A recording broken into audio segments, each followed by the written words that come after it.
I always love me some football weather, but unfortunately this week football weather includes a whole heck of a lot of wind, and wind is a lot less fun for DFS than it is for real life. So we're going to break things down here, take a look at this Week 8 NFL DFS main slate, talk about the broad impacts of wind because we don't know which games specifically will be impacted by wind, but wind will be playing a factor this week. We'll talk about how it should influence your process and which plays we want to target in week number 8. Welcome on into the Heat Check Fantasy Podcast, powered by numberFire. That's right here on the FanDuel Podcast Network and numberFire.com. My name is Jim Sonis. I am a senior writer and analyst for numberFire.com, joined here as always by Brandon Gadula. He is the managing editor for numberFire. Brandon, happy week 8 to you. How you doing today? I'm good. This week is a little frustrating already, just because I tweeted this out. I think I had 2 tweets this week, so so you're trending up. Mm-hmm. But one of my tweets was about how every single game on this main slate has at least one pretty significant concern, whether that's wind, whether that's pace, whether that's good defenses, bad DFS market shares. And I think that's the real story for this week, is that there's no game that's really perfect. And I think that the problem is I can usually deal with one path to failure if that path to failure has low probabilities. But all of those paths you mentioned have high probabilities of hitting. And that's kind of the concern for me, especially for someone who really enjoys stacking individual games. That makes it tough when I know that there is this one thing that's haunting. That could, lead it to destruction really quickly. So to me, I normally love single entry, and single entry is probably still the way to go this week if there are fewer, things that we like. But I think this week is more conducive to multi-entry, just because I want cracks at things, because I know that I'm going to get things wrong, and I want multiple cracks at it. So I think that's the way I'm skewing this week, and I'm someone who wants to have a narrow player pool, and I will by Sunday morning, but it's tough to decide where that narrow player pool should be when we're talking here on Thursday. Yeah, I mean, we're going to go over our main topics, but I think kind of narrowing things down is the main one for me this week. Not getting overextended, not trying to play players in every single game. Right. Figuring out which game has the least, the lowest chance to be terrible. Yeah, I think there are 2 that stand out. We'll get to them, but it's really tempting to try to get access to every single game, and that's just not a good strategy long term. So we need to pump the brakes there, and I'm kind of talking to myself even as I say this. Well, last week it wound up being where I was in my single entry lineup, I was trying to make sure I got exposure to the games that I like the most, and this week, I don't know if I have that same urge. So it's definitely a different week for sure. We're going to talk about the slate overview in a second, along with some pretty key injuries, especially at running back for this week, go through trends and more. But first, the Week 8 FanDuel Podcast Network Listener League is now posted. As always, it is a $5 entry with 3 entries max per person. There is no rake, which means that FanDuel makes nothing off of this contest. All the entry fees go right back to you and the listeners to enter and to play against other Heat Check and Late Round Podcast listeners. Go to FanDuel.com/league/listener league. That's FanDuel.com/league/listener league to enter. There is also a link to enter in the Week 8 preview podcast post up on numberFire.com.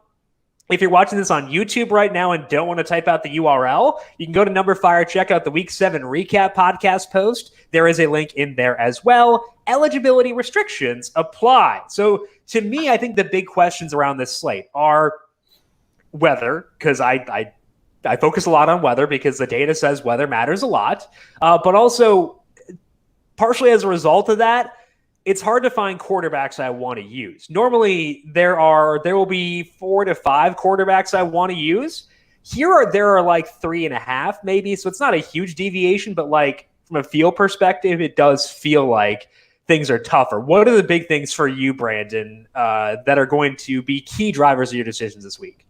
Yeah, I mentioned this already, but really narrowing it down, focusing on the games I like the most and probably trying to take a stand on them a little bit more. So there are a few games that are more problematic to me. I hate games where no team really focuses on certain players and the market shares are spread out. We do have a few of those games, and I don't really want to play into that and go heavy at those games just because I don't feel great about other games. I think whenever, the lead target getter might be at like a 22% market share in a single game, that's never really going to be amazing for DFS anyway. So I want to make sure that tweeting Colts Lions right now. Colts Lions, even Rams Dolphins to a degree. Raiders Browns is teetering on that outside of Darren Waller and Kareem Hunt. Yeah, and so that doesn't mean I won't touch those games, but I don't really want to build, Dolphins Rams stacks just because I don't feel great about other games. I think that is a pretty significant issue to have whenever things are just look. Nobody's going to get fed necessarily, and if they do, we won't really know who it is. And the lack of feeding impacts not just the floor, but also the ceiling, because you need a lot of usage to post a huge game for DFS. Yeah. So I think we think about usage in terms of floor, but it also matters a lot for ceiling, and that matters a lot. So let's go through some injuries here impacting this Week 8 NFL DFS main slate, and a bunch of relevant running backs this practice Wednesday. So I want to mention all of them here and then discuss how we view the situations if we assume all those guys sit, just to kind of give us an idea of where things are breaking for us right now. So the guys who did not practice on Wednesday were Aaron Jones, Joe Mixon, Mark Ingram, Phillip Lindsay, and then every Seahawks running back except for DJ Dallas. DJ Dallas was also on the injury report with an arm injury, but he was a full practice. So let's assume all these guys sit. I don't know if all the Seahawks guys will sit. It's possible Carlos Hyde plays. You can put him in there too. But how are you ranking the players who would benefit in those backfields? I would go with Gio first, just for the salary, then Jamal Williams. I like him even at the salary if Aaron Jones is out, which does sound like that's kind of trending that direction. And I stared at running back for about half an hour trying to figure out my three loves based on who you already had. So it's another one of those weeks where I don't feel great about running back. So again, I'm going Gio first, Jamal second, and then whatever we get from Seattle third. And I'm sorry, I don't really have much interest in Melvin Gordon or the 6 carries from J.K. Dobbins in a really tough matchup. I don't really think I said 7 carries and 3 targets. Yeah. It's not enough to pay off. 7 I was being optimistic maybe, but that's not enough. 7 carries for 52 yards maybe. But right, because that's what he does. I agree. I don't think the Ravens running backs will be in play because it's still going to be split 2 ways, and it's a really tough rush defense. So I agree. I'm lower on them. I actually put Jamal first, and I think that he and Gio have pretty similar floors. I just like the ceiling a lot more for Jamal Williams, and I'm willing to pay for that ceiling because I know he's $1,100 more than Gio Bernard, but I'm willing to make that sacrifice because I just like the quarterback play. I like the targets that he gets more. So I'll go Jamal 1, Gio 2. I agree that Seattle is 3. I think my favorite situation for Seattle would be if Carlos Hyde gets into full practice Friday and there's no Chris Carson. I feel like that would make Carlos Hyde in consideration for single entry for me at $5,000. So that's my ideal situation. Obviously, if Hyde, Carson, and Homer all sit, that'd be great for DJ Dallas at $4,600, and he'd be in that same realm. But I already slacked this to you. The way this is going to work is going to be Carlos Hyde is limited Friday, listed as questionable. Adam Schefter tweets at 11:29 on Saturday night that they're going to have Carson work out before the game, and he'll be a game time decision. And we're not going to know, Hyde. We're not going to know about Hyde until after the 1 p.m. game's lock. That's going to be the way things break. I can 100% guarantee it. The good thing is you can just swap from Hyde down to Dallas. It's a $400 difference, so I don't think it makes a huge difference, but we're not going to have that clarity by lock. I can almost guarantee it. I would put Melvin after that. I think that Melvin actually is, I would say the Melvin Gordon spot this week is very, very similar to the James Robinson spot last week, where he was a pretty clear bell cow in an offense we had some concerns about, but because of the workload, he was able to come through. So that's the comp that I'd make for Melvin. And as a result, I was too low on James Robinson last week. And I think that I want to make sure I get Melvin in there at times. So I think that's the way I'm viewing things here. I can never really get to Melvin. We just talked about floor and ceiling. Melvin's a floor play to me. I don't know what the ceiling is. That game is not very appealing. It is a revenge game. Oh yeah, I forgot about that. But I don't think that's. So I'm going to put Melvin first. Yeah, Melvin. Snake draft tomorrow. He'll be the 101 in the revenge spot. Yes, absolutely. But yeah, I see like an overall lack of upside in that game. The betting data on that one is not. So what you're saying is you have more faith in the Jaguars' offense on the road than you have in the Broncos' offense at home?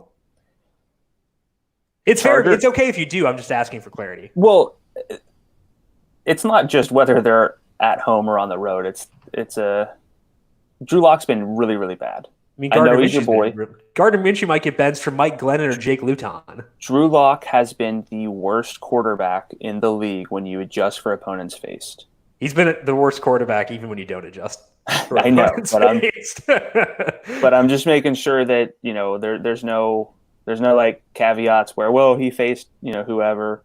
He did face Pittsburgh. He's been bad. He faced Kansas City. He faced New England. Also, I think this is I believe in James Robinson more than I believe in Melvin Gordon as much as anything too. No, that's fair. I just don't care that much about talent, and I think the usage for them will be the same because that one game that Lindsey missed.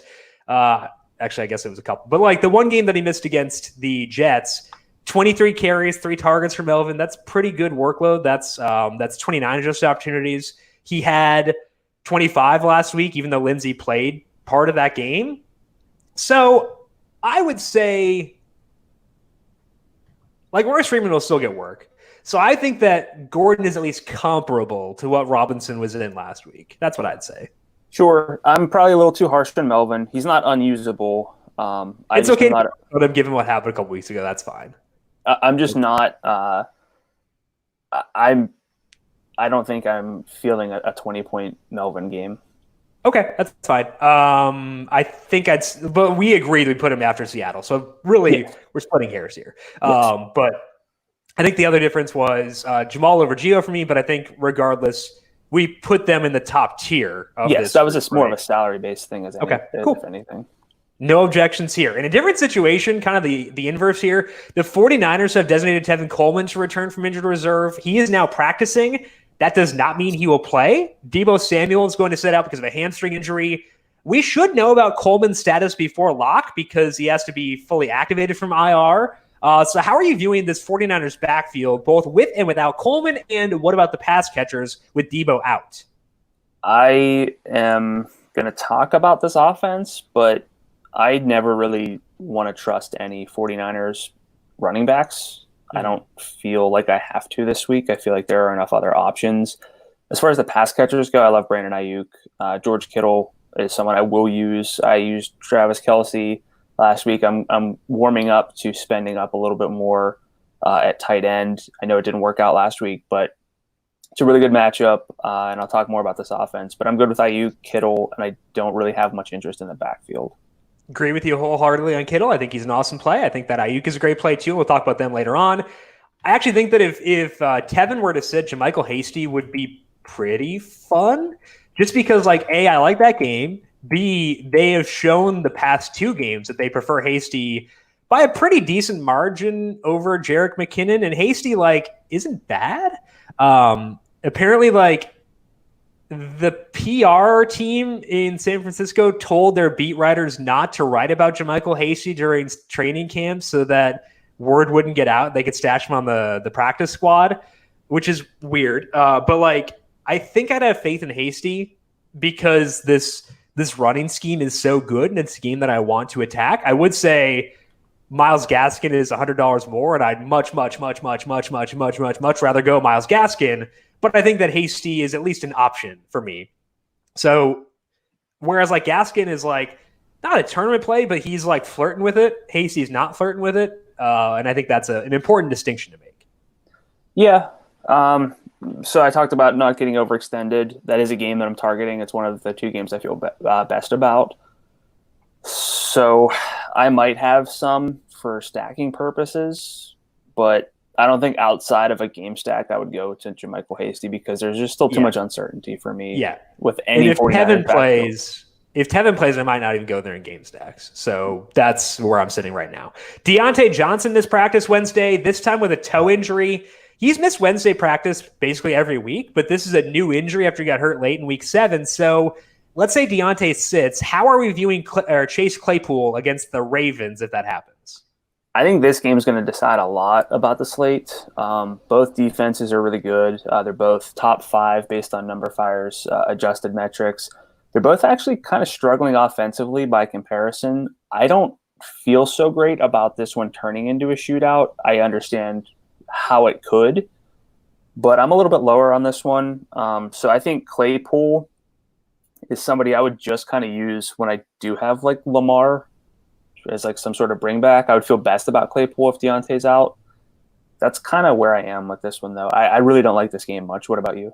Yeah, I'm going to have Lamar lineups because he's $8,300. I know that, like, we'll talk about this later on. He hasn't done great against really good defenses, but the Steelers haven't been as great this year as they were last year, partially because of turnover luck regression.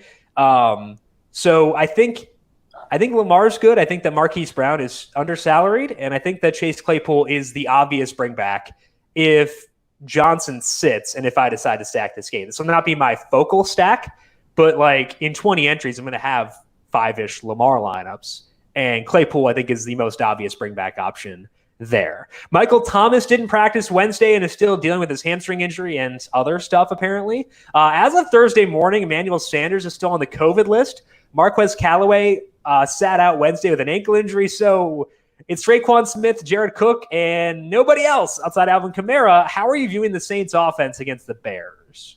This is another game I don't like very much. The total's low. I'm pretty sure there's not a whole lot. I guess sorry, I was looking at the wrong column.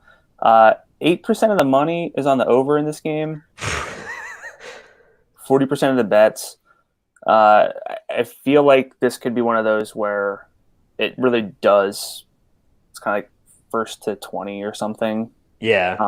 They had a game last year that was like that, except it was Latavius Murray as a bell cow. And like that's the only reason that game worked was because Latavius Murray had the concentrated usage. And Allen Robinson, I don't know if you have this. I do. Yeah, it's the next one. So let's talk about that. Allen Robinson is now in concussion protocol. Didn't practice Wednesday. The Saints defense has not been great by any means. We've been okay attacking it. So any value in the Bears pass catchers with Robinson banged up? Again, if the game environment was better, but everything's pointing to this one being kind of a dud. Yes, there are ways that this one turns into a shootout, I guess, but if that happens, it's going to be like Traquan houses a long touchdown. Kamara's just unstoppable, but Chicago's defense is good enough where I don't feel like it's going to be super back and forth. So honestly, I might have nobody but Kamara in this game. And how heavy will you be on Kamara? Because I feel like he's not like when I say he's not a focal point, that means to me I'm not going to like actively fade him, but like I'm also not actively targeting him. Whereas I think guys like Derrick Henry, Dalvin Cook are worth actively targeting this week. Yeah, it's tough because Kamara has the most adjusted opportunities per game, and for anybody who doesn't know, that's carries plus 2x targets because of the way that each is worth their FanDuel points. Targets are worth more for running backs. So I mean, Kamara has like the best overall workload on the full season. I think I'm always overweight on Kamara at this point, just because I play him in like 60% of lineups. I think I'm probably going to be in line with, his draft percentage, or honestly just below it. Yeah, I think I will too. I had 77% last week, which was horrifying. He was great. I mean, he paid off without a touchdown, but like, it's not a comfortable feeling by any means to sit with 77% on one player. I will probably be underweight too. Like he might wind up like, if we get a sentiment that like all the popularity is gravitating towards Kareem Hunt, Dalvin Cook, and Derrick Henry, then Kamara will be a very good tournament pivot. But like, I don't know if that'll happen given how good Kamara is, the narrative around his targets with Michael Thomas out, and it's data back too. It's not just a narrative. But if he'll be popular, I'm okay backing off. If he won't be popular, I think he's a good tournament option. So keep track of sentiment there. I was going to talk up Darnell Mooney, but like the reason he hasn't had yardage this year is because Nick Foles can't hit him deep, and I can't expect Nick Foles to hit him deep in 26-mile-per-hour winds. So like it's just whatever. I don't know. I can't really get there either. I don't want to sack this game, so I can't be like, oh, in my Camaro lineup's running back with Darnell Mooney. Like this is what I was talking about. This is one of those games where I don't want to be like, well, I don't really have any Saints-Bears stacks, so I better get some of those. Yeah, I feel like that's not a good strategy. I agree. Austin Hooper mispracticed Wednesday due to his appendectomy. As you know, Odell Beckham is also out, so we'll talk about this team. In the trend section, Jamison Crowder and Brashad Perriman both mispracticed Wednesday for the Jets. Denzel Mims got good work last week, but Brandon, the Jets' implied total is less than 15 points. Are you going at Denzel Mims in this spot? So I just said I don't want to be chasing game stacks and be like, well, I don't have any of this game, but I think this one is much more viable. Well, because I can expect one offense to put up 30. Yeah, and Denzel Mims is really good. I don't know if you even have to bring it back with Mims because I don't know if we'll score, but because I don't know if the Jets will score at all. I'm struggling with this one. I'm probably just not going to like. We'll talk about the Chiefs side later, so we can save that part. But all right, if I'm playing Patrick Mahomes in like 10 lineups, I feel like I really only have to bring it back with Mims in like 3 to 4. And Mims is $4,900, and he got really good usage last week. Well, seeing Tre'Davious White, so he would be the bring back option. But you're right. Might not have to bring it back. We'll talk about the Chiefs later on. Finally, Allen Lazard was designated to return from the injured reserve and was practicing Wednesday, which is pretty exciting. Again, that does not mean he will return because they have 21 days to activate him. But would you go at Lazard at $5,000 if he were to play? I might consider it for sure because nobody else has stepped up for the Packers outside of Devontae. I don't know what that market share would end up being for him, but I like the game environment enough. I like the salary enough where if I can get somebody in that kind of matchup, I'll go there. I would say Lazard would move into third ahead of Marquez Valdez-Scantling as far as stacking the Packers. So it would be Devontae 1, Jamal 2, Allen Lazard 3. Yeah. Do you agree? Yes. Like unfortunately, easily. Big Shot Bob Tonyan is no longer an option. Tonyan, sorry, yes. Big Shot Bob Tonyan, no longer an option, and I'm sad about this, but alas, at least we get out the Lizard King back in our lives. Let's move into our trends discussion for week number 8, starting out with that exact same game, but the other side, because Dalvin Cook is back and facing off against the big rivals in the Green Bay Packers. Not as much of a rivalry this year. The Vikings checking in at 1-5, but we do have to adjust with Dalvin Cook back. So what do you see here with Dalvin Cook back for the Minnesota Vikings? One of the few core play running backs is back and healthy in a really good game. So don't really even have to talk too much about Dalvin Cook. He's had at least 14 FanDuel points in every game, at least 25 in 2 of his 5. The Packers, too, have been susceptible to big plays from running backs. They're 28th in rushing net expected points per carry allowed. They are 16th in rushing success rate, but it's not like they're above average. They're not top 5. And if they're not really top 5 or outlier-ishly good, I don't really care at this point. Also, we want big plays. So big plays are good. What? I was backing up your point. Yeah. Yes, we would like big plays. That would be good. Backing up your point. Big plays. I was like, did I say like big? No, plays? I was backing you up, bro. Okay, yes, we want big plays. Yeah. Dalvin Cook can have big plays. The Packers can allow big plays on the ground. So I'm very thankful to have Dalvin Cook back. I think we really don't even have to kind of go over why you play Dalvin Cook with his workload in this offense. But I think the offense as a whole is even more interesting in the 5 games where Cook has played. They've been just kind of average in net expected points per play, slightly below average in offensive success rate.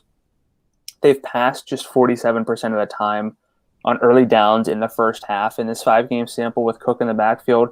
That is one of the primary concerns for this game, is whether the Vikings can just kind of run the ball, drain the clock, keep the total down. But overall, this game sets up well. And aside from Dalvin Cook, Kirk Cousins is not saying I mean, we love this game, but like it's a kind of a one quarterback game to stack, I think. Kirk Cousins has been viable when you adjust for opponents, but he has had a top 4 average depth of target. He is best in downfield attempt rate with, again, roughly league average efficiency. But if you're going to be average, at least sling it and get it that way. Like that leads to big plays. Adam Thielen figures to draw, shadow coverage from Jair Alexander when he does go outside. In their week 1 game, Thielen had 8 targets for 110 yards and 2 touchdowns on a 32% target share.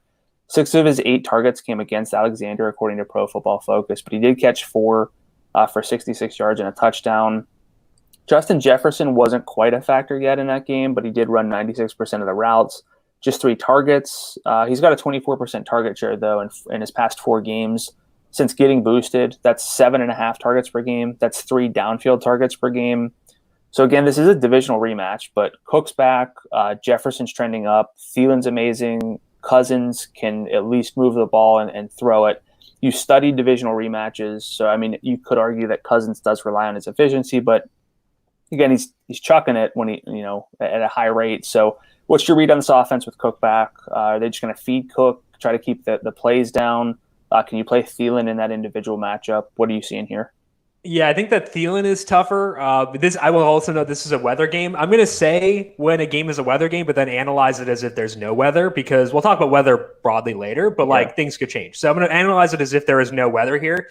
I think that Jefferson would be the option that I'd want to go to. The problem is that Jefferson is no longer like a value play. He is up to $6,600, I believe. Yeah. $6,600, and there are a lot of really good wide receivers in that exact same range. Now, Jefferson's very good too, so I'm not like saying you can't use Justin Jefferson, but that's 600 away from Tyler Lockett. That is a little bit above Tyler Boyd, and I think that I know Boyd doesn't have the same ceiling as Jefferson, but I like that game a lot, and I think that Boyd has a ceiling, which is encouraging. So I think that Jefferson is an option in that range for sure, but I just prefer to go Dalvin Cook. Like I said, the matchup for Thielen is pretty concerning, especially because he's been pretty touchdown dependent so far this year. I know he gets deep targets, so he can get yardage, but his scoring has been fueled by touchdowns. So I'm not going Cousins. I just worry about him so much in negative scripts. I think the Packers defense is a good play as well, because Cousins off script is erratic at best, and things could go very, very poorly there. So I would say Dalvin Cook number 1 by a mile. Jefferson a consideration if I'm stacking the Packers. On the Packers side, I don't think the Vikings are going to get any pass rush in this game. Danielle Hunter is out for the year. He didn't play at all this year, but he's now out for the year officially. Yannick Ngakoue traded away. They're not going to get a pass rush, and Aaron Rodgers with no pass rush is going to light things up. Now, he would be the guy who would take a hit due to the efficiency in a divisional rematch, especially if this game being outdoors, potential weather involved. So I don't think Rodgers is a great quarterback play for me, but it does allow me to feel amazing about Devontae Adams, makes me feel amazing about Jamal Williams. I think those 2 guys are core plays. And then you can just run it back with Dalvin Cook. I talked about this on Monday, but I don't care about running backs being in the same game. That's fine, especially with these 2 guys, because they get enough work through the air where they can score quickly and with the big plays that we love. So I would say this game is decent for stacking. I just don't think there are many Vikings I want to go at here outside of Dalvin and some Jefferson. Yeah, it's kind of tough. I mean, it's one of the top 4 in terms of over-under on the slate, but it does have the the largest spread of those top four. Only 13% of the money's on the over, according to OddsFire. So this game does have a lot of paths to being a little bit closer. And again, they played already. That usually can lead to some down performances. It almost feels like, despite setting up as perhaps one of the best games of the week, where it's almost like mini stacks, which is what we basically call stacking the game but not using the quarterbacks. Yeah. Because like it's very easy to get to not easy to roster them, but like it's easy to justify Dalvin and Devontae going back and forth. But yeah, I'm with you where it's not necessarily a slam dunk. Again, I think this is a half quarterback game where Rodgers like maybe I'll get there, but I don't know if I will. That's more accurate. I don't think I'm going to go to Cousins even at 7,100. But yeah, it's like we know when Dalvin Cook's healthy and just overall, the Vikings are still really run heavy whenever they can be. This one's got a lot of problems. Yeah, I agree. And it's a concern for sure, but mini stacks definitely in play. Just a half quarterback game, though. Let's talk about the Browns and the Raiders, because this game is pretty ripe for the stacking with two hideous defenses. Baker Mayfield has been terrible against good defenses, but he has done well against bad ones. So we should expect the Browns to move the ball here. Again, this is a weather game, so note that. We're going to analyze it as if it is not for right now. The problem is they'll have to do this without Odell Beckham, who is done for the year with a torn ACL. And that does not help this offense. I know they played well last week. This does not help the offense. That's a weird narrative. We do have 49 plays of data on what they'll do without him, and the game was within 7 points the entire time. So it's pretty similar to what we should expect this weekend for a neutral script. And in that time, Baker threw 27 passes. He averaged 0.97 passing net expected points per dropback. Aaron Rodgers leads the league at 0.38. And again, Baker's at 0.97. That's not going to stick, but it's at least encouraging he didn't suck. His ADOT was 7.9 yards, and he threw deep 22% of the time. His season-long marks are 8.6 and 20%. So although his ADOT was down, he was still willing to throw it downfield, which is good. They threw 57% of the time with neutral scripts throughout. And in 3 games without Nick Chubb, their early down first half pass rate is actually 61%. That's slightly above league average and a good chunk up from their mark of 57% before Chubb got hurt. So even though they were a bit run heavy here, it does seem like they're more league average as far as pass to run ratio than perception. So overall, the offense from a play calling and aggressiveness perspective didn't change that much. And that's a plus. The problem is the targets were pretty spread out. Nobody had more than 6 overall targets. 2 of the guys with 5 or more were Jarvis Landry and Harrison Bryant, and they didn't get a single downfield look.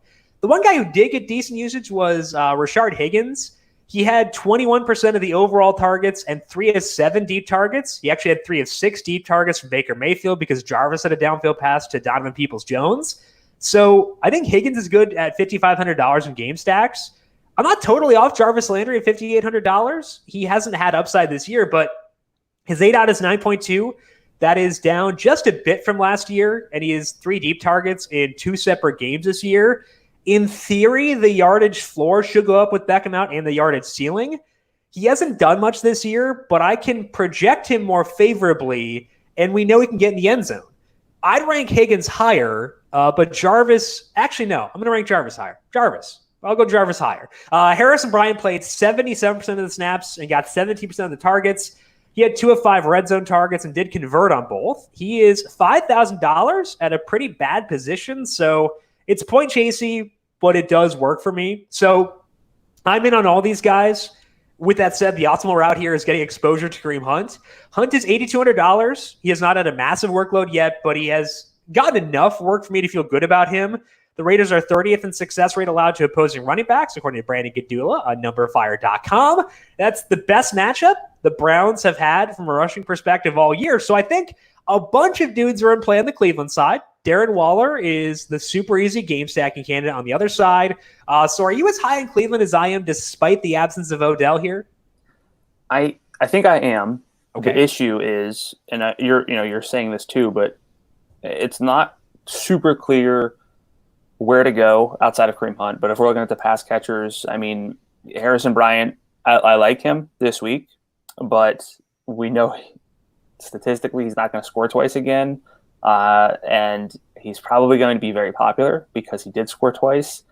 And every fiber in me says, like, don't use him because he's going to be way too popular, but I still think the role is good enough to justify at that salary.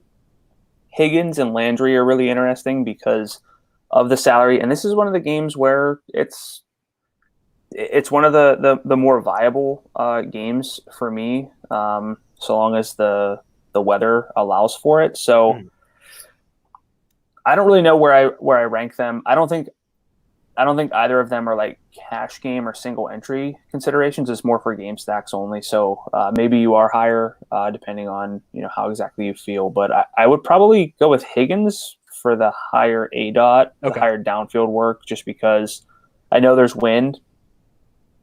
But I mean, like Jarvis's ADOT's not what it used to be. It's not what we think. He does get downfield work, like you said. So maybe he does get peppered underneath, but I would probably just lean toward Higgins. And the good thing is we know Baker has good chemistry with Higgins. Like in 2018, Baker was at 0.67 passing net expected points per attempt when targeting Higgins, which was like light years above everyone else outside of Rashard Perriman, who I forgot was on that team in 2018. But Rashard Perriman had comparable efficiency with Baker to Higgins. So we know the chemistry is there. So I think it's justifiable to rank Higgins above Landry. I just think that I lean Landry by a tiny bit. I would say for single entry, though, like the odds that I wind up with a Kareem Hunt, Darren Waller stack are very, very high. Like very high. Oh, yeah. That's pretty easy. What about the Raiders side of this game? How are you seeing that one? So there are really three options to think about. One is Darren Waller, who's one of my favorite plays of the week, just because he is someone with somewhat of a target floor among tight ends, which is pretty rare to find. In 2 weeks since Nelson Aguilar, since he got an increased role. And with Henry Ruggs playing, that's just 2 games, but Darren Waller has 24% of the targets, which is 8 per game. Aguilar's been relevant. I think those are the 2 pass catchers I would consider. I don't know if I'm to Ruggs just yet. But then we have Josh Jacobs, who hasn't really been on the forefront of anybody's minds lately. He had averaged about 67% of the snaps until getting 49% last game. Does run some routes, but not overly involved in the passing game. If you think they kind of keep this one on the ground, Jacobs' floor really raises. I'm not sold on Josh Jacobs from a ceiling standpoint for this week, though. And if the wind does cause this game to be a little bit lower scoring, that's going to hurt Josh Jacobs as well. So the teams Jacobs has faced recently have been Tampa Bay, Kansas City, Buffalo, New England, New Orleans. I know Kansas City's not great against the rush, and Buffalo's terrible, but like none of those are bad defenses. And I think you could tell yourself a story where that is the reason that his efficiency has been so bad, and it's been bad. He's also dealing with an injury, though, so I think that that's not all of it. So I think Jacobs, like if we're thinking about running back on the whole this week, very much below Hunt, like very much below Hunt. If there's no Aaron Jones, Jamal Williams is ahead of Jacobs by a pretty significant margin. I think that Jonathan Taylor is above Josh Jacobs for me, despite the fact that I like this game more. What do you think about that? Taylor over Jacobs, I would probably agree with you. It's close. I think that's where I get to my tipping point of Josh Jacobs. Yeah. Taylor, though, also feels kind of like an obligation play. I don't really view him with a super high ceiling based on what the workload has been for him. Yeah. So I'm like not necessarily inclined to use either, but I would probably put Taylor first there. With Taylor, it's kind of like an assumption-based thing because like there has been buzz from the Colts that his role will increase after the bye. So I think that's kind of interesting, especially in a game that's not outside. Therefore, will not have wind unless something goes terribly wrong in Detroit. So I think that's partly why I'm there, but I would rank him above Jacobs. He'd be below Jamal as well. Let's move now to, I think, the best game on this slate. You can disagree with me if you want, but that's the 49ers against the Seahawks because there's no wind. We kind of know where the ball is going, kind of on both sides, at least at wide receiver or pass catcher, I should say. And you're going to talk to me about this 49ers offense with Jimmy Garoppolo and other moving things. Talk to me about this game and this team. Yeah. So I ran it by Jim on Slack. I thought I was going to make Brandon quit because I was being kind of intentionally frustrating. Yeah. I said Jimmy G's in play this week. Jimmy Garoppolo at 6,600 based on everything on the slate. Jim took that to mean that Jimmy Garoppolo is my QB1 for the week, which is not the case. But I do think Jimmy Garoppolo is in play. This offense is pretty intriguing in what is, I think, also the best game of the week. The main concern is just pace. But if Seattle puts up points, pace will probably be less of a concern here. But, look, yes, Jimmy Garoppolo got benched mid-game at one point, but that was injury-based to protect him. It wasn't because he was, 7 for 17 at halftime against Miami. But Miami is 5th in adjusted pass defense based on numberFire's metrics. So keep that in mind. And Garoppolo has faced 4 top 13 opponents. Just one team outside the top half of the league based on numberFire's defensive metrics. Despite that, he's been pretty solid in terms of the FanDuel points with 20-plus in 2 games. And if you adjust Garoppolo's passing net expected points per dropback for the opponents that he's faced, he's been 0.25 points per dropback better than expectation. That's not 0.25 net expected points per dropback when the league average is 0.15, but 0.25 points better than what you would expect him to be based on the defenses that he's faced. Like, he's been good, and we don't really think about Jimmy Garoppolo as being particularly good this season. Again, he's faced a lot of top 13, top half defenses, and the Seahawks are 26th against the pass. This is going to be Garoppolo's easiest matchup to date. The total is 53. And in his 4 full games, despite an average depth of target of 5.7 yards, Garoppolo's at 0.43 passing net expected points per dropback overall, and a 57% passing success rate. One of those was without George Kittle, but those would be league-leading marks on the full season, again, against some tough teams. So this is less about Jimmy, although I'm not against Jimmy at 6,600 in some tournaments, or maybe even he might be even a better cash game play at that salary. I was actually going to say that. Yeah. I just always think tournaments first, but what this really means is that it's enough to make me feel confident in the 49ers offense, and then in turn the Seahawks offense. So I like what I'm seeing from Jimmy well enough. And because of their injuries, it's really hard to figure out expected market shares for this team without Debo like this week. But I mean, it's super easy to justify George Kittle. I don't think anybody needs to spend any time on why it's good to play George Kittle. In his healthy games, he has a 26% target share. Brandon Nyuk has run at least 85% of the routes in all 5 games since week 3. He's had 19% of the targets in 3 games without Debo Samuel or with Debo not playing full snaps. Ayuk is 5,900. I think he's one of the best values on the entire slate. I like this passing offense enough, and again, what mostly it's telling me is that I can feel okay with the Seahawks and load up on them. So am I stupid, or did you kind of change your tune a bit? No, I think that I agree with everything you said. Especially if the weather holds elsewhere, I think that Garoppolo becomes in play for tournaments then by default almost. But I agree, for cash games, he has a very good floor this week. And my objection to Garoppolo was not floor related. So floor and median outcome related. Because for cash games, that's kind of, I want stealing in cash games too, but I think that it's more viable there. So I would say for cash games, Garoppolo's on the map. I'm not saying he'd be my number one guy, but I think he's very much on the map. My concern is the ceiling, because he did exceed 24 points 3 times last year, and he scored 28 in all 3 of those. But I don't know. I have a huge mental roadblock in using quarterbacks whose teams don't want to use them.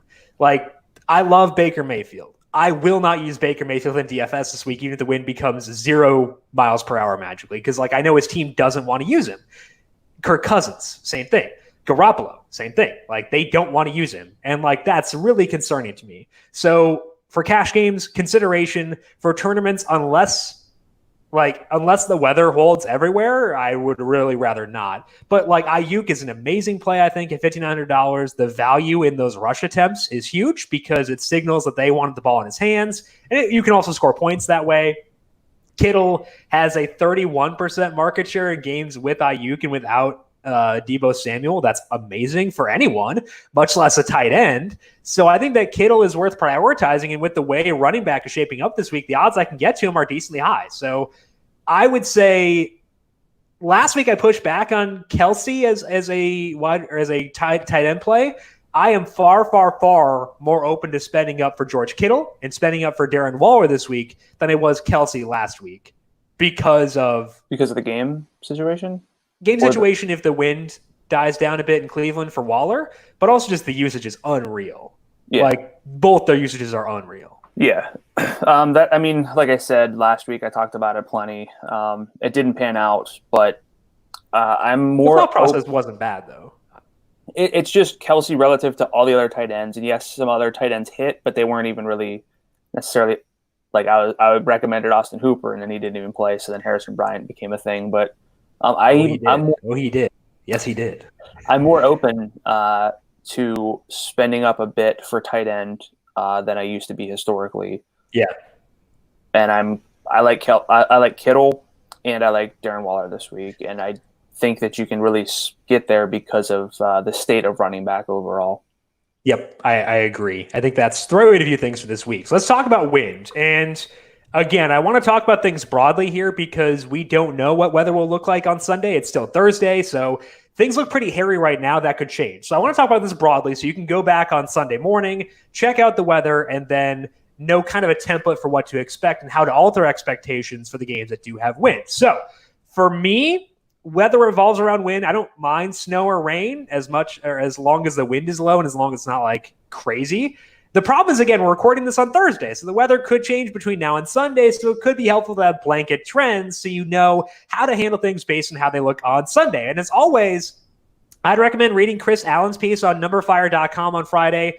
He talks about the composition of the stadiums and how that impacts things. Chris is a lot smarter about this than I am. So follow Chris on Twitter at Chris Allen FFWX and check out his thing on numberFire.com. His research is awesome. But just broadly, quarterback is the position where wind matters most. Brandon sent me data here on all players going back to 2016 through 2019. I looked at quarterbacks in that range, playing in wind speeds of 15 plus miles per hour. They produced just 90% of their projected FanDuel points in that game based on numberFire's projections. So you take their projection, multiply it by 0.9. That's what they gave you on average in wind speeds of 15 miles per hour. They produced 95% of their projection in wind speeds of 10 to 14 miles per hour, 96% from 5 to 9 miles per hour, and 99% from 0 to 4 miles per hour. If you look at the quarterbacks in heavy wind, they have 3x value, so their salary implied total. So if you multiply their salary times 3 and divide by 1,000, so like if a $7,000 quarterback scored 21 points, they did that 15% of the time. That's compared to a rate of 25% for quarterbacks in low winds. So quarterbacks were very dependent on wind, and you wanted the wind to be as low as possible. Running backs were pretty neutral. They hit 3x value at a higher rate when their wind was lower, but they generally hit about the same percentage of their projections. So running back didn't change much, but it also did not increase their ceiling in the high wind games. Wide receivers still hit 3x value at about the same rate in higher wind speeds, but when wind speeds were 10 to 14 miles per hour, they produced just 92% of their projected points. That's compared to 96% at 5 to 9 miles per hour and 99% at 0 to 4 miles per hour. So we want upside, and we're more likely to get that from games with low wind. You can still get big games out of players in heavy winds. I think that's worth reiterating. It's just less likely, and they're going to, on average, provide less of their projected value. I think what I would do as a rule of thumb is knock down each player in wind speeds of 10 miles per hour around 7 to 10% from their projected total. You don't do that with running backs, like they are pretty neutral. But for quarterback and wide receiver, I would take their projection, bump it down 7 to 10%. If you still like them after doing that, you can still use them. But if that pushes you off them, if you find plays you like more, then it's likely wise to look elsewhere. So I think that's my broad process for this week. Find games with wind speeds, let's bump it up to, let's say, like 13 or 15 miles per hour, and any players in that game, at quarterback or wide receiver, bump down their projection 7 to 10%. Brandon, that's my process with wind. How much do you let things like wind alter your approach at spots like quarterback and wide receiver? Probably historically not enough. It's one of my biggest downfalls. It applies to golf as well. I don't look at weather enough because I'm looking more at ranges of outcomes and just less median projections. But I do think that in this instance, what you said it makes a lot of sense where you bump down those players and then see, if you still like them, keeping in mind that you should still apply a range to that. It's just going to be probably a lower or a lower median to start with, and then maybe a wider range of outcomes. But I really think it's foolish to disagree with the data to this degree and say, 15, even like 12, 13 mile an hour winds don't matter. Historically, they do over a large sample. We're going to see players in these windy games put up big games, but it's going to be a lot harder to predict. And so if I can just kind of use this as a way to thin out my player pool, I will do that, and then I'll make these players in windy games like the rotational pieces and build my core around guys with less concerns, fewer concerns.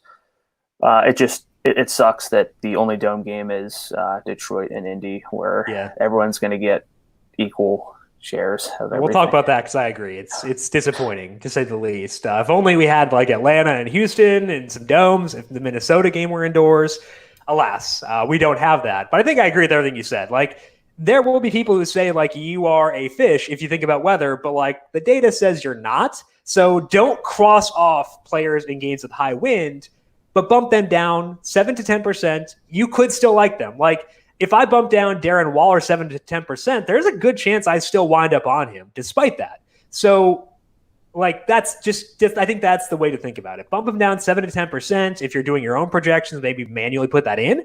But like, that's, I think, the way to play things from an expectation perspective. Don't write them off, but make sure you are adjusting them to account for the fact there is wind. But once again, make sure you read Chris Allen's piece on numberFire on Friday. Betting on the NFL is great. Betting on the NFL risk-free is even better. FanDuel Sportsbook is giving you a chance to bet on Week 8 of the NFL season risk-free with their exclusive same-game parlays. Simply place a 3-leg or more parlay on any NFL Week 8 game to be eligible for the offer and follow along as the game unfolds. If you don't win your bet, FanDuel will refund your bet up to $10 in side credit. What do you have to lose? Must be 21 plus and present in New Jersey, Pennsylvania, Illinois, West Virginia, Indiana, Colorado, or Iowa. Refund issues a non-withdrawable side credit that expires in 7 days. Max refund $10. Terms apply. Gambling problem? Call 1-800-GAMBLER. In West Virginia, visit 1-800-GAMBLER.net. In Indiana, call 1-800-9-WITH-IT. In Colorado, call 1-800-522-4700. In Iowa, call 1-800-BETS-OFF. Speaking of bookmakers, let's see what they are saying about this slate and the games we have not yet discussed. The Chiefs have a massive 34-point implied total against the Jets. They are 19.5-point favorites in a game with a total of 49. This is a great spot for the Chiefs. The Jets suck. However, we talk about needing the Jets to keep pace, to make sure the Chiefs can't put Chad Henne in the fourth quarter again. Can they do that here and give the Chiefs players access to a ceiling or no? No, I mean, they can sometimes, a few times out of the simulations that we're, living in. But if you're kind of making it like a baseline assumption, I think you have to assume that they don't. We talked whatever week that was with all the blowout games, the huge spreads where like a 6.5 to 7-point spread really was enough for players over a large sample to fall short of their projections on the favorites kind of hit their projections, but they don't typically, go off. They can. The issue with the Chiefs is that if you load up on, say, Travis Kelce and it's Tyreek Hill who kind of gets them there, we do have Le'Veon Bell in a revenge game as well. But even the backfield here, Clyde Edwards-Helaire and Le'Veon Bell could probably both pay off, but it just doesn't feel like a plus EV decision to load up on the Chiefs this week. And you look back at, again, data matters, and the data says that you want to load up on games with tight spreads. This is not that. There aren't a lot of players in perfect lineups who comes from games with heavy spreads. So, and this isn't even like a heavy spread. This is like historic. So we're not going to Le'Veon for the revenge game, right? I don't think. I think we'll have I think we'll have solid usage, but yeah, I agree. Like basically what they did last week is they'd split drives. Like Edwards-Helaire did the first drive, Le'Veon did like the next two or whatever, and it was like they just split. Like they're going to be a 50-50 split. Are either running back is either one going to make you regret not using them? No, I think that's the right question to ask too. And like that's kind of like, so I think the good example of this is Terry McLaurin last week with Washington.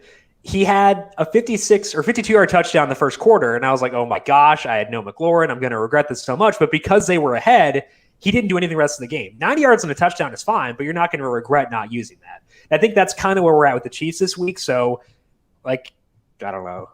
I don't feel a huge draw towards anyone here. The highest total on the board is in Cincinnati for the Titans and the Bengals. It is at 53.5. That has come down a point from open, but 65% of the money is now on the over here. The spread has also moved from 4.5 to 5.5, and there's still a lot of money on the Titans. So it's not moving in the right direction for game stacking, but I think we both like this game. How are we handling Derrick Henry here, and what else stands out for this one? So as someone who historically is low on Derrick Henry, I think this is not a week to be super low on Henry. I never want to load up on someone who doesn't catch passes because his path to production is so narrow.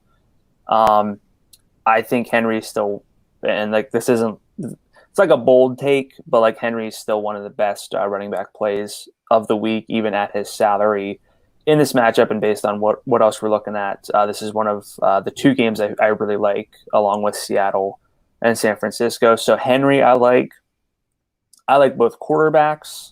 I like Giovanni Bernard. I like Tyler Boyd. I like T. Higgins. I like A.J. Brown. I would be okay with Jonnu Smith. So I think by default, this is like one of the top two games that I'll be just heaviest on. I don't think I'll get to Jonnu, but I agree with everything else. I think like Tannehill, I hate using Ryan Tannehill. Like, oh my gosh, I hate it so much.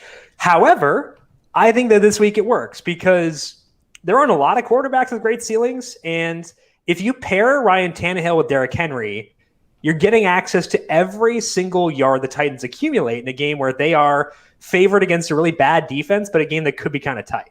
Like if you get access to every yard and every point they score, you're probably going to be living a good life. So Tannehill 75, I think that like if we're talking single entry, I think that my most likely route is using Russell Wilson in single entry, but I would say Tannehill Henry stack is very, very, very much in consideration for that situation. Yeah, I'm with you. If I'm building one lineup, it's going to be some sort of stack for this game and for Seattle and San Francisco. 100% agree. Like Nyuk with like Metcalf or Lockett or something like that, and then Tannehill, Henry, Higgins, Boyd, whatever you want to do. Yeah, maybe a Seattle running back. Yeah, yeah, absolutely. So I think this is a great game. Preference for you and the Bengals wide receivers?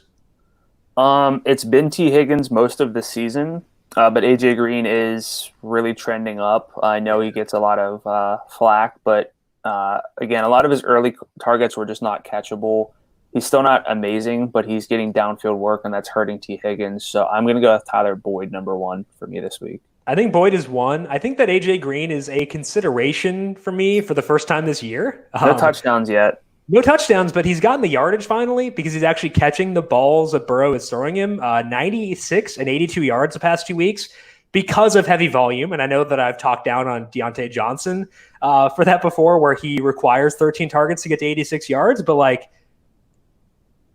with the rate they're throwing in this game, I feel like I can still expect them to get that number of targets. So I think that Green is an option, whereas he has not been previously.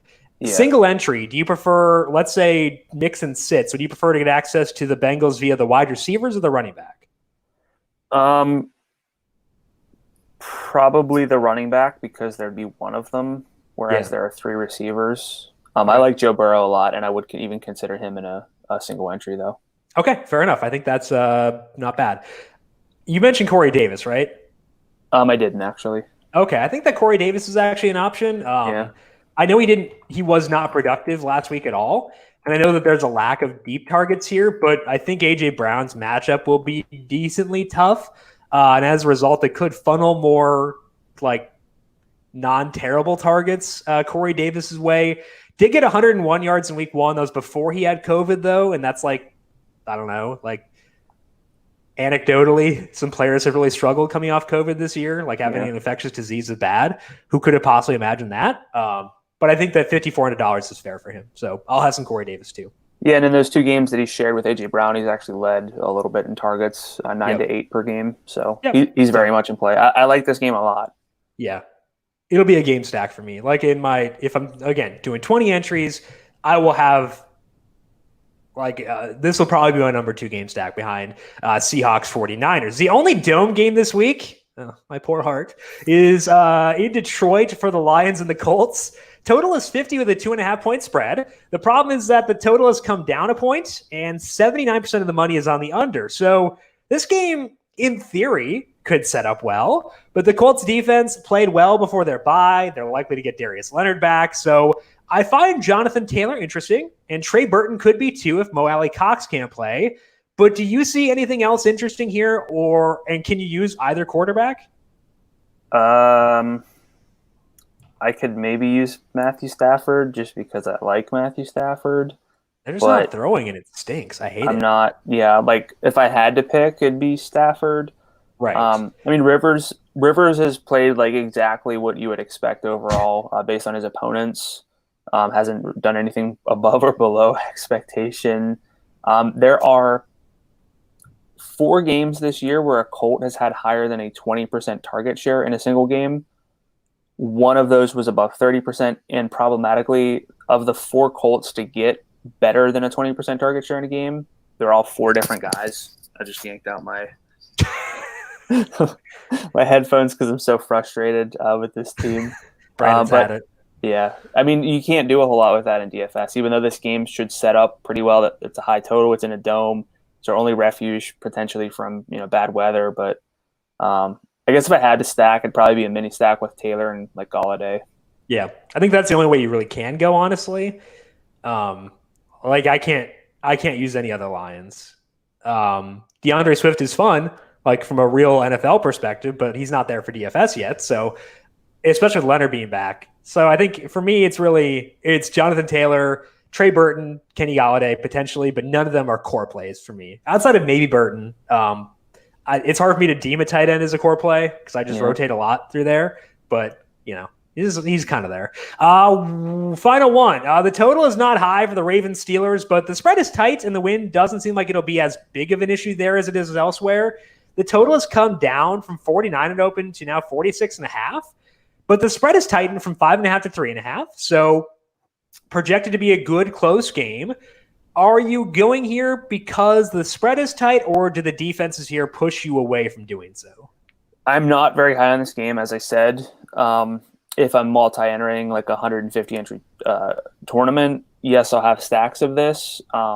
It'll most likely be through Lamar, Marquis Brown, and Chase Claypool. There's not a whole lot else I'm overly interested in, and that includes Mark Andrews, who is like the tight end version of Derrick Henry, where he'll either score twice. But Derrick Henry actually gets usage. But like if you put what Derrick Henry is into a tight end, it's like Mark Andrews can score twice or like 3 I don't times. feel like Mark Andrews will overburn me, though. Derrick Henry can scorch my Mark soul. Andrews he's had some big games, though, for a tight end. Like, it's a thing. He can definitely put up points, even though it feels like he doesn't because he gets 6 targets as a ceiling. He can score. He can score twice. Yeah. I don't think that'll happen this week, so I'm really not in on Mark Andrews, though. I would say I'm a little bit higher on this game than you are, just based on that, because it would not I will have Lamar Jackson in a 20 entry tournament. I will have him there. Lamar himself, sure. Well, I'll stack it too with if Deontay's out, I'll stack it with Claypool too with Marquise Brown. Yeah, you can't play any single running back in this game, really. No. It's such a narrow, and we want few options to stack, but it's just sometimes there are too few. Maybe we're too picky. I don't know. But I think that the Lamar, Marquis Brown, Chase Claypool stack will be really fun if we get no Deontay Johnson, and I'm into it. Yeah, and that feels the problem is if Deontay plays, like I don't feel good about Deontay's ceiling. I know he was in the optimal lineup last week. I'm pretty sure he was. And I know he scored twice, but like he needs to score twice to hit that ceiling. And like, I'm not going to bank on that against the Ravens. Yeah. And I know like Lamar, Marquise Brown, Claypool was like if Deontay's out, like that's the most obvious stack, but you don't have to get weird on an 11 game slate, especially in a game with that's also not even like the highest total. How many people are going to stack this game? That's what I'm saying. Yeah. Like, yes, it's obvious, but it's not going to be very popular. And like if I know where the ball is going, that matters too. So if I have 20 entries, I'm going to have Lamar and Marquise Brown and hopefully Chase Claypool in there. If Deontay plays, I probably just won't run it back, which is not how I typically play things, and it makes me very uncomfortable. But like I will do that. So just kind of necessity. Weather for this week, I mentioned there are games with wind issues, so let's just mention them now. But you have to check back on them on Sunday morning to see. There's wind issues? Oh, I know. Shocker, right? To see if these things hold. The Raiders at Browns, wind is at 26 miles per hour. Vikings at Packers, also 26. Jets at Chiefs is 15 miles per hour. Patriots at Bills is 20 miles per hour in rain.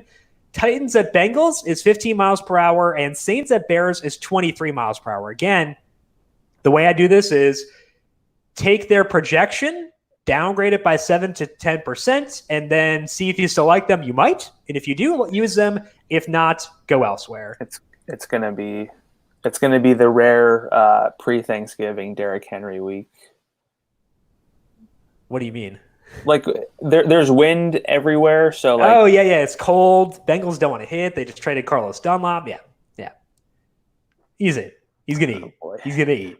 Positional plays. Who do you like at quarterback for this week, Brandon? I love Joe Burrow at 7,600. There are two particular big dogs to focus on at quarterback, but Jim's talking about them both. Yeah, they may have been stolen before you got to the sheet. That's fine because I like Joe Burrow and Ryan Tannehill. Yes, there's wind. It's one of the lower wind concerns at least, so hopefully it stays a little bit lower. But, there are viable plays in this range, and they just come from the same game. Joe Burrow is someone I've talked through quite a lot. He's been matchup dependent, and that's fine because he's facing a Titans defense that's 19th in adjusted pass defense based on numberFire's metrics. And in his games against non-top 12 pass defenses, he's at 0.23 passing net expected points per dropback. League average overall in the season is 0.15, so he's playing above expectation whenever he's playing weaker opponents. He's averaging 334 yards per game against non-top 12 pass defenses, 404 air yards per game, and about 25 FanDuel points per game. So he can also just kind of steal rushing touchdowns, and that's bad for his teammates, but really good for him. So my second love, obviously, is Ryan Tannehill at 7,500. I might prefer Tannehill by a smidge, but it's close. And I'm going to have plenty of exposure to both of them. He's been efficient yet again this season, which is one of my biggest misses on anticipating this year, but 0.36 passing net expected points per drop back on the year, despite a league average target depth. His success rate is best in the league at 57%. He's produced fantasy points in pretty much every game. He's had at least 30 pass attempts in 4 of 6 games, which we can celebrate. Multiple touchdown passes in 4 of 6. He's beaten up mostly on pass defenses that aren't great. 4 of them came outside the top 20, but the Bengals are 25th, so don't really have to worry about that this week. I agree that Tannehill's a really good option, and I don't say that very often, so that should tell you where we're at. With Tannehill, I think he's great. Russell Wilson is my favorite quarterback this week, though. I know that's, not a shocker, but it's one of the few games not impacted by wind, and he's good. The 49ers have played well defensively despite all their injuries, but you also have to look at the quarterbacks they've faced. It's Sam Darnold, Daniel Jones, Carson Wentz, Cam Newton / Jarrett Stidham because Cam got benched. But Ryan Fitzpatrick torched them in San Francisco just a couple weeks ago. So we should keep in mind that although they've been playing better, they're not an unbeatable defense by any means, and I think it's important to keep that in mind. So I'm very okay with going at Russell Wilson and the Seahawks here. Are we going through the Seahawks receivers in our player picks? No. Okay, so who do you prefer, DK or Lockett this week? DK, because they project fairly similarly overall. DK did not get 20 targets and 200 yards last game, so I would go with DK Metcalf. You are of the opinion that they're a little more matchup dependent, so you might have a different take here. For cash games, Lockett. For tournaments, DK. I think that's fair. I mean, Why not both? This is one of the few spots. I don't do this a lot, but I'm getting more open to it. I played both last week with Russ, and those were some of my best lineups. It was a very good lineup. Even with Metcalf not doing a whole lot. Yep, if only he had. I guess it wouldn't matter, but still, if only he had. Lamar Jackson's my number 2 pick. I know, again, shocker, but he's only $8,300, which just seems too low when the Steelers have to play without Devin Bush. And the Ravens have had a bye to get rested up. If you look back to last year, Lamar had 5 games against top 10 pass defenses based on numberFire's metrics, and he averaged just 21.3 FanDuel points in those games, but he did exceed 28 in one of them. He exceeded 20 in 4 out of 5 games. And the Steelers are also just 12th against the pass as of right now, so they might not be necessarily in that category. Deshaun Watson moved the ball against them. Carson Wentz moved the ball against them. From an efficiency perspective, Ryan Tannehill did. Daniel Jones had a non-terrible game against this defense. So we should respect them, but I don't think we should fear them with Lamar Jackson right now. And I think that might be somewhere where I deviate from consensus. So I want to be overweight on Lamar Jackson for week number 8. Let's move to running back, Brandon. What do you have there?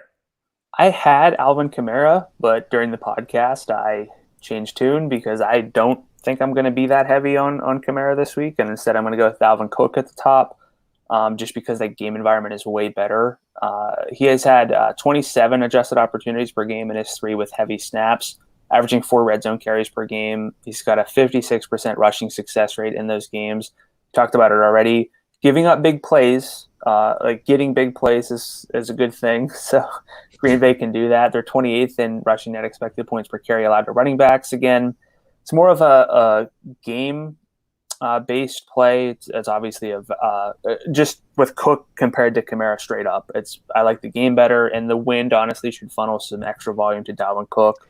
And game environment matters a lot at running back too. I know we talk about it more quarterback and wide receiver, but it matters a lot. And I agree with you that game environment is a lot better. You need red zone touches. You need touchdown chances. Points. Points are good. Yes, points and big plays are both good. Breaking news here on the Heat Check. I'm actually going to stick in that same game and go with Jamal Williams at 7,000. I would assume Aaron Jones is not playing. Last week, Williams had 19 carries and 5 targets. A.J. Dillon was not a factor. Williams played 89% of the snaps. Williams also got work as a receiver. He played 9 snaps out wide. That's always a plus whenever you're willing to get your running backs some extra looks. So I like Jamal Williams a lot. This game is maybe 3rd for me behind the 2 that we've talked about plenty. So Williams is really enticing. And my 3rd love is Myles Gaskin. I would if I'm okay with Gio, but I like Gaskin too at 57. We haven't talked about him at all. He's a clear value. He's played at least 63% of snaps in every game this year. Played 70% in their pre-bye game. He's averaged 25.5 adjusted opportunities since week 3 with an average of 4.5 targets per game. Don't love this game overall. That's why we didn't talk about it much, but he gets work out of the backfield, and that should help him. And you would think maybe 2 has to check down a little bit here. So I think Gaskin's in a good spot for 57. Yeah, I think that I like Gaskin a lot too. I probably would have had him had you not picked him on the sheet too. I think he's just a good play. He is a low salaried running back for whom we don't have to project his usage. We already know what it will be, and his usage is better than Gio's. Is that outrageous to say? No, I think it's fair to say. Okay. Again, I prefer the Bengals game. Yes. But I don't think there's a huge separation point between Gaskin and Gio. Okay, I agree. My first love is Derrick Henry because, again, I was trying to figure out the odds that Henry burns me for not using him, and I think those odds are pretty high this week, like 30 to 35%. So I'm looking to go decently hard at Henry. Sorry, Brandon. But the Bengals rank 18th in success rate allowed to opposing running backs, and they just traded Carlos Dunlop. Geno Atkins has played about a quarter of the snaps since he came back from his injury, so it's not like he's factoring in there either. So normally I care that there's no Taylor Lewan for this game. I know that Henry didn't do a lot last week, but he did, I think, relative to expectation, the same. So I think it was fine last week. I am very willing to fork over the salary for Derrick Henry here. I will mention again that if Alvin Kamara is going to be totally off the radar, I think he's a good tournament play. But for right now, I'll go Derrick Henry. My second love is Kareem Hunt because the win could be scary, but as mentioned, that matters more for passing games than for running backs. In the 2 games without Nick Chubb where they have not gotten obliterated, Hunt has 26 and 28 adjusted opportunities. The Raiders are 30th in success rate allowed to running backs, and Hunt is $8,200. So I think Kareem Hunt is a rock star for this week and someone I might just lock into single entry and just kind of go from there. My third love is going to be the Seahawks running backs. I mentioned I'd rank them behind Jamal Williams and Gio, so keep that in mind here. But someone's going to play for this team. If it's Carlos Hyde, I'd feel pretty good about him. In the second half last week, he had 10 carries and 3 targets. He had 4 total targets for the game. He's been effective since the start of last year. We haven't talked about it because he never got good enough usage to be in play for DFS, but he was effective in Houston last year. He's been effective this year with Seattle. So I think that the way to play this is plug in Carlos Hyde. And if Hyde does not play, swap in DJ Dallas if Hyde is ruled out. I prefer Gio over the situation if Mixon were to sit again, but I think it's worth discussing the Seahawks running backs one more time. Wide receiver, Brandon, who do you have there? I'm going to go with the chalk pick. He is tied for first on the slate in fan share tags at this point, but Le'Veon Bell was also tied for first. Not all the sentiment is 80% positive, which is still pretty positive, but Adams is going to come at high popularity, and there is a lot of game theory involved in just being low on more volatile receivers. However, Devontae's not really that volatile because his target share is insane.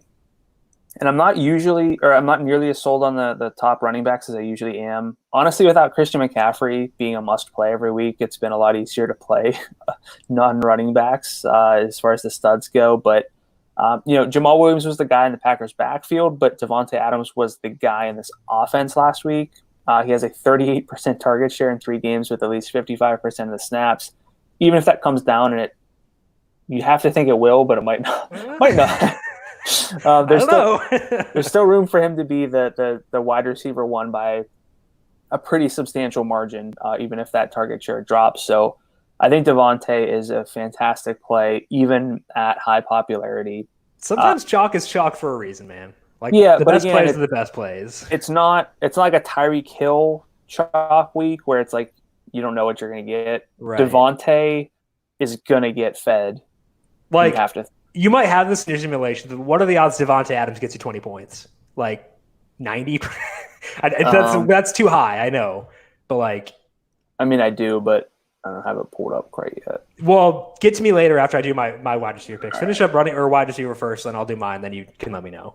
All right, Tyler Boyd is my second love at 64. We've been a T. Higgins podcast for a while now, but the Bengals seem intent on getting AJ Green going, and that's hurting T. Higgins more than Tyler Boyd.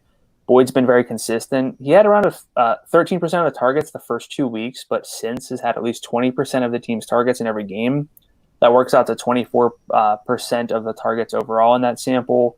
2 downfield targets per game, 1.4 red zone targets per game, an ADOT of 9.4 yards downfield, which is pretty solid. Again, league average is around 7.9 for quarterbacks this year. I don't really do a whole lot of, emphasis on wide receiver matchups, but we know Boyd plays from the slot, and according to Pro Football Focus, Christian Fulton has rated out really poorly, so that's just a plus for me with Tyler Boyd. My third love is Brandon Ayuk at a low salary of $5,900. We always want to play receivers against the Seahawks. There are a lot of reasons to believe in this game. The biggest issue is pace and the 49ers' tendency to run, but even with that, Ayuk just does enough. He's run at least 85% of the routes in all 5 games since week 3. 19% of the targets in 3 games without Debo, or with Debo limited, as I mentioned before. But I think Ayuk is just one of the best plays on the slate overall. Yeah, and the running benefits him too because he runs. So, it's not always a bad thing. I think that Ayuk is a great play as well. My first love is Keenan Allen, who I don't know if we've mentioned yet, but he is in the cash game consideration, and I want to be overweight on him in tournaments because he's about what should his salary be? I don't know, like $9,500. we talked about this on Monday. Again, he's Devontae Adams on a less exciting team. And if Devontae is 90, whatever he is, Keenan Allen could be 85. He's 74 instead. In 2 games with Justin Herbert and Mike Williams, Keenan has 32% of the overall targets and 38% of the deep targets. And Herbert's looked good on those deep balls too. Denver is 14th in success rate allowed to opposing wide receivers. There's no more Chris Harris on this team, which is great for Keenan.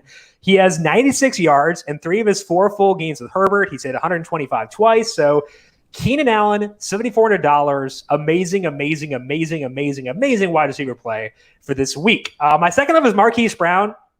The Ravens are in a competitive game, and I think that's more so the matchups, the situation where you want to target Marquis Brown. Overall this year, he has 27% of the team's overall targets, 48% of the deep targets, and even when you adjust for their rush-heavy nature, that's still 2.5 deep targets per game, which is awesome.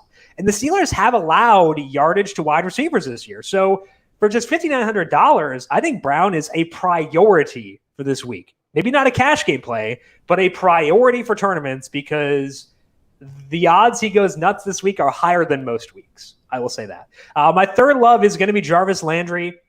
He's only $5,800, and he hasn't shown a ton of upside this year, but he could flash more with Beckham being out. His ADOT is 9.2 yards. It's not like he's just getting bunny targets. He has 3 deep targets in 2 separate games.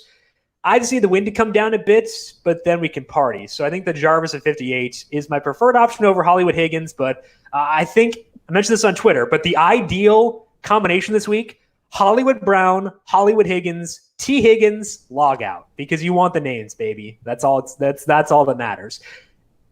Bleep a target share. Give me the names, baby. Okay. Can you endorse this? This is great strategy. You can play the name-based lineups. I don't really do that so much. Are the name-based plays too off the Waller for you as we transition to tight end? I'm just gonna log out. Well, you asked me about Devontae getting to 20. Yeah. He's projected at 16.8 as like the median on numberFire. So I think that's a little low. I have him bumped up a tad. Okay. To about in the median simulations, he came out at 17.7, which still might be low. But if you look at that, 37% chance to go over 20, about a 30% chance to be a top 3 receiver on the slate. Sweet. That's disgusting. I love it. Yeah, nobody's really close to that at all. Nope. What do you have at tight end? I do have Darren Waller. 6,800. Just a 2-game sample where I think it's the most relevant sample probably because Nelson Aguilar is a thing. Henry Ruggs is going to play and run downfield routes whenever he's healthy.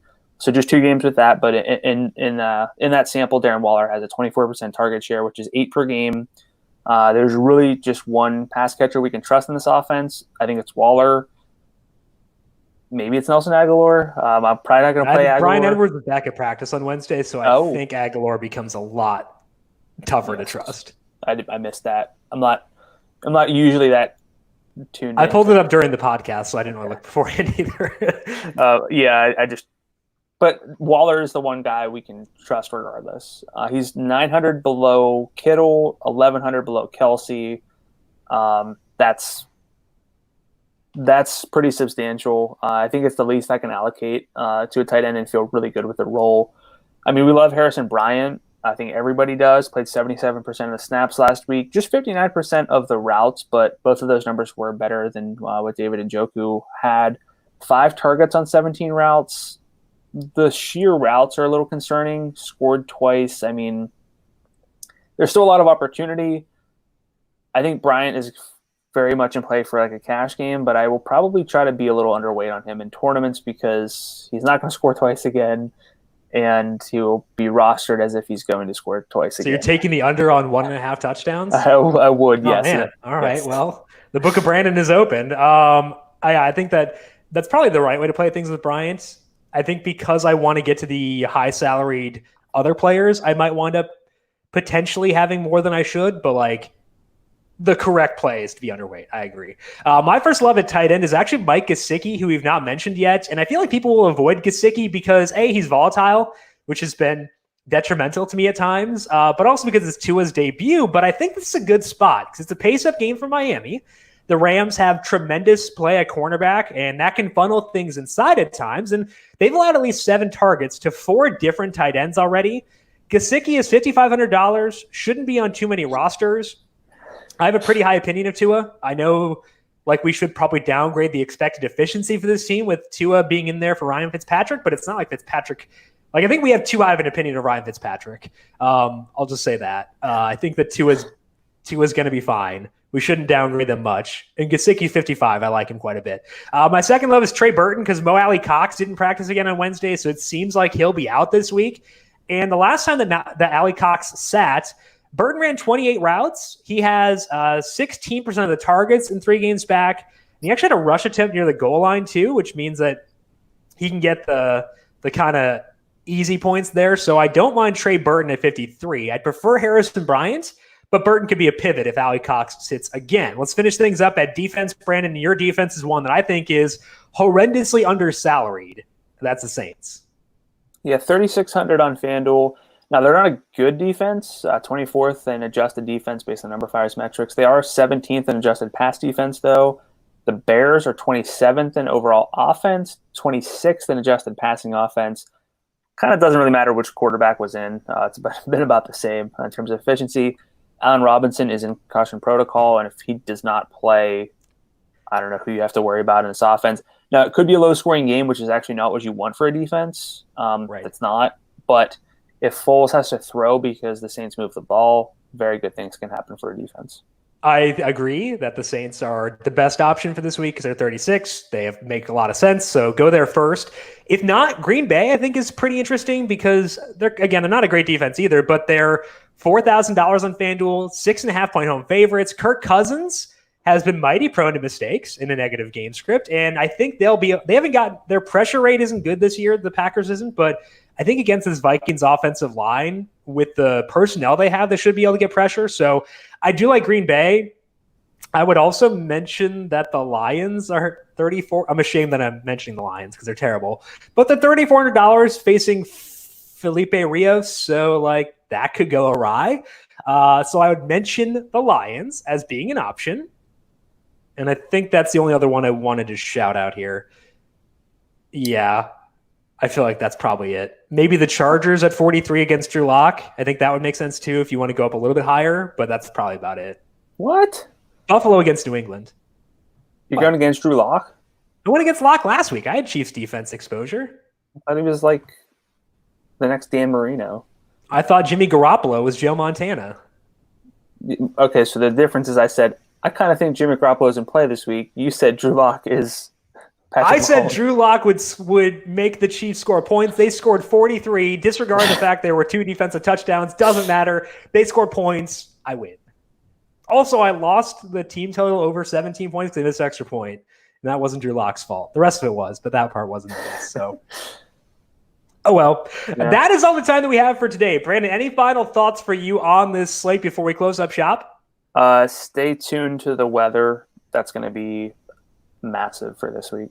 And check out the injury reports at running back, specifically watching Green Bay, Cincinnati, and Seattle. Those will be keys because if we can get to the high salary tight ends, I'd love to do so this week. So they will be the keys for doing so, but don't allow that to push you fully off of guys like Kareem Hunt, Dalvin Cook, Derrick Henry, because they are also amazing plays. That is all the time that we have for today. Do not forget to enter the Week 8 FanDuel Podcast Network Listener League, FanDuel.com/league/Listener League. Also go to numberFire.com. Check out the podcast post for this podcast. The Week 8 preview podcast post, that's hard to say, on numberFire.com has a link. Brandon, if people have questions for you on Twitter, where can they find you there? I'm at Gadula13, GDULA13. And I am at Jim Sannes, JimSannes. You can also follow the FanDuel Podcast Network at FanDuel Podcast. We are back again on Monday to recap things, 9 a.m. Eastern, live on YouTube, posted on the numberFire Daily Fantasy Podcast feed immediately after that. Austin Swain has a UFC DFS preview posted for this week's UFC card. That's on the numberFire Daily Fantasy Podcast feed. NASCAR podcast from Martinsville coming tomorrow. Big thank you to Calvin Theobald, our video producer, for running the video side of things here today. Thank you, Cal, as always, and thank you to everyone for tuning in. Good luck with your lineups for Week 8. We'll talk to you once again on Monday. This has been the Heat Check Fantasy Podcast, powered by numberFire.